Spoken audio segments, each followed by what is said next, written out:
All right, Dan, we're 5 games into the Red Sox season. The Sox are 3-2 to begin the 2024 campaign, coming off a 9-0 win against the Oakland Athletics last night. When we previewed this Red Sox team, we talked about the biggest question marks in the club, and number one was starting pitching. Well, through 5 games, 1 turn through the entire rotation, the Red Sox have the best ERA in Major League Baseball. It's been so impressive to watch this starting 5, at least the first time around.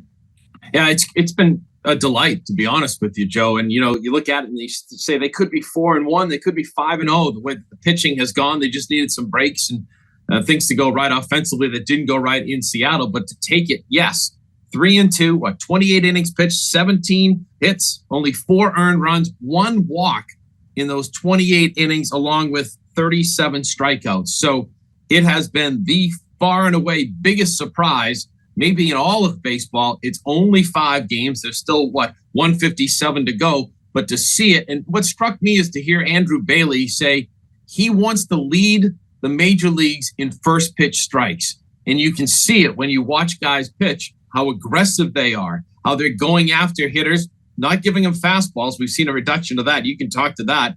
But they're just using their off-speed stuff and getting ahead in the count and using the strike zone. So they're being aggressive and using the strike zone, and it's worked out perfectly under Andrew Bailey. Yeah, it seems simple enough, right? Like throw first pitch strikes and limit hard contact and don't throw pitches that get hit hardest.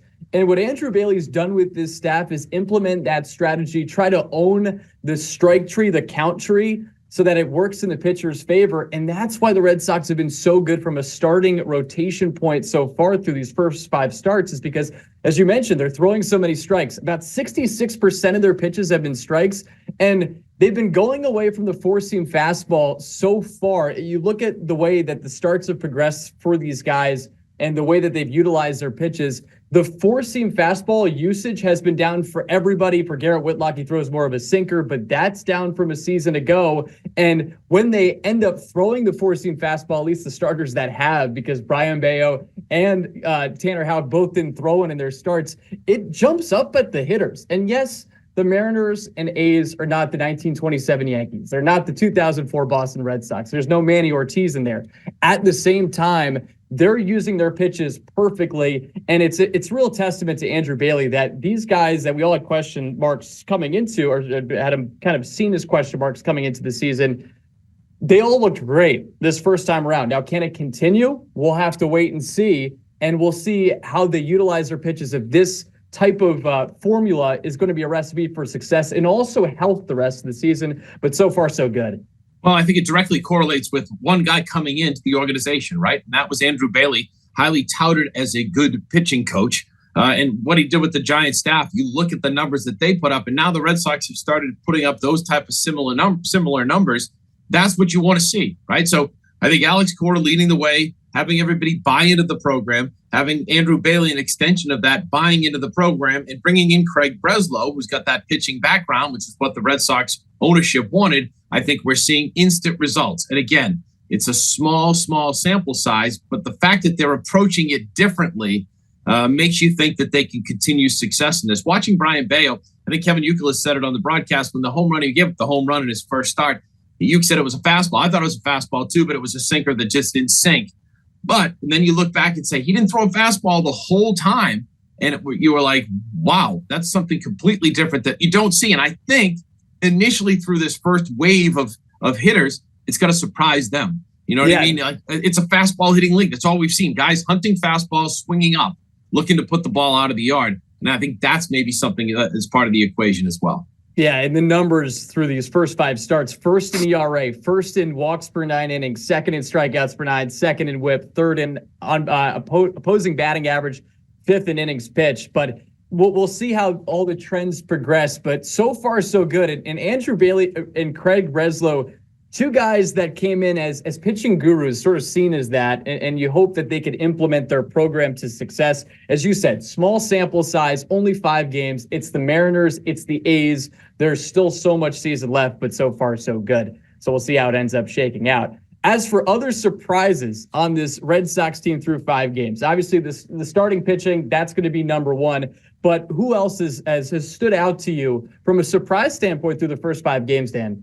Well, I think it's got to be the bullpen, right? You look at their numbers, and it's been outstanding. We thought they could be a strength, but when you don't have Kenley Jansen, who's suffering, with a bad back, you're sitting there saying, okay, how are they going to get this done? And everybody's getting it done. And what I like, again, going to a baseball mind of, Justin Slayton comes in first, almost a ridiculously difficult situation that you just can't win in.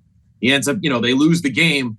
But Alex Cora is right there and saying, listen, you're going to get the ball again. I'm going to give you the ball. He gave it to him the next night, right? So you see him do that the next day, and you see him get there and be very effective. That's good managing. That's hey, I trust you. I believe in you. Don't get down. It didn't go the way you wanted in that first outing, but there's a long, long way to go. So I see that as part of maybe a bigger sign of what Cora and Breslow and when Andrew Bailey are doing, but also just what this team is all about right now, getting on the same page. So my surprise would be just how good the bullpen and all the arms that have come out of there from Winkowski all the way down and the way that they're able to work things. So other than Joely Rodriguez, maybe they didn't want any lefties in their bullpen, Joe, this year, because he's the only one who's had any difficulty. Other than that, they'll be okay. Yeah, and not to pick on Joely anymore, but if you count all the relievers that aren't Joely Rodriguez, they've tossed 14 and a third innings and allowed just one earned run. So an 0.63 ERA. You mentioned Justin Slayton. I think this guy's going to be huge for the Red Sox in their bullpen, a Rule 5 pick. And just the human side of what he had to go through in that Mariners series. As you mentioned, he comes in, a couple guys on, extra innings. He gives up a walk-off hit to one of the best players in baseball, and Julio Rodriguez.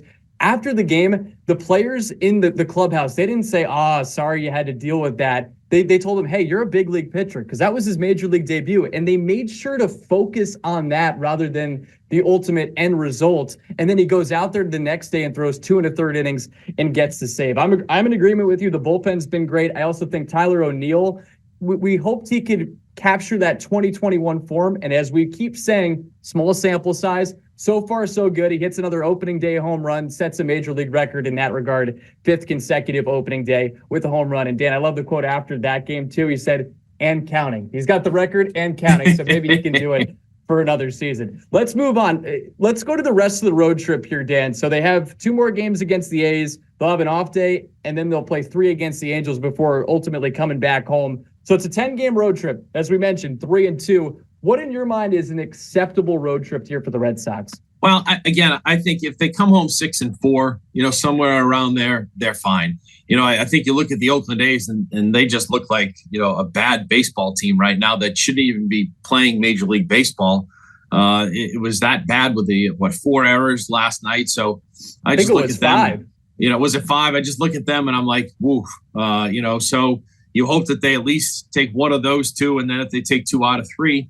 Against the Angels, that's my Syracuse math, but I think that's 6-4, Joe. So I think 6-4, 7-3 would be great. And then to come home just off of that with the positivity that they would come home with into the home opener, I think would be huge for everybody on that team, everybody in the organization, and really for a lot of Red Sox fans as well, when it was all doom and gloom all off season. So to see them start this trip, which is not an easy trip historically for them, even in World Series years, to see them do something like that would be pretty impressive coming out of the chute. You? Yeah, without a doubt. And before we go, I want to hit on a couple more things. Craig Breslow. No, you didn't tell me what you would be acceptable number. Okay, I'll go with you, 6-4. They have to be above 500. I mean, have to maybe is a little too extreme, but they have an opportunity, and we've talked about this before. They have an opportunity with this April slate to really beef up their record because they're not playing that many good teams. You look at their April slate, they have the Orioles coming up at home, but outside of that, not many good teams. They'll be playing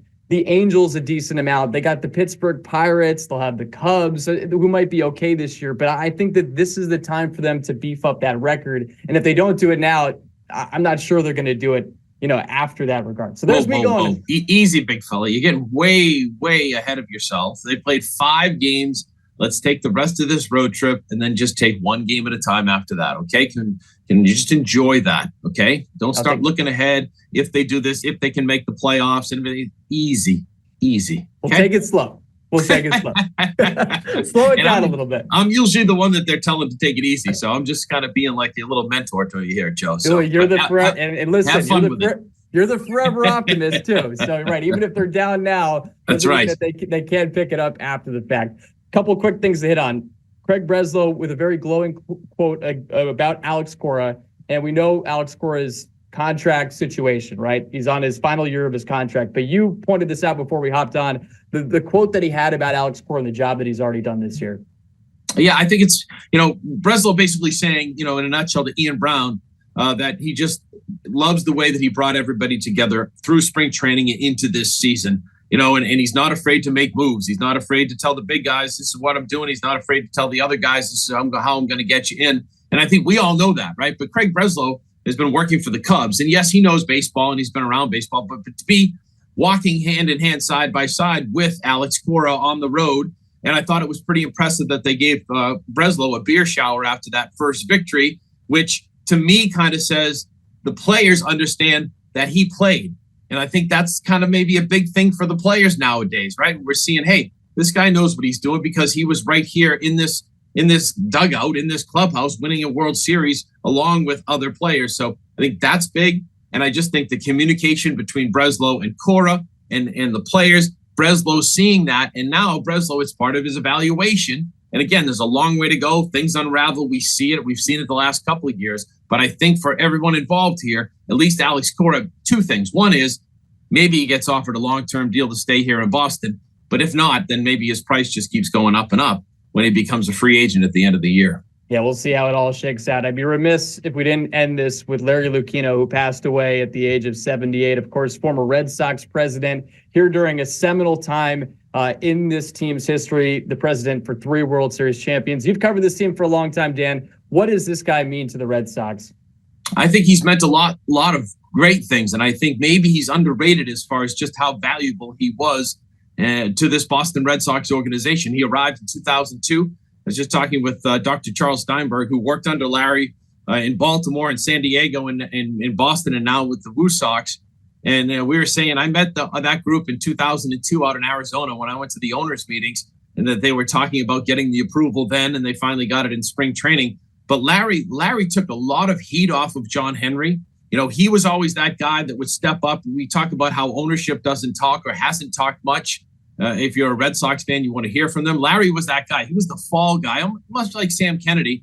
He took the heat whenever there was an issue, a problem for John Henry. And if you had a problem with John Henry, you came to Larry Lucchino because Larry would say, I'll take responsibility and I'll handle this.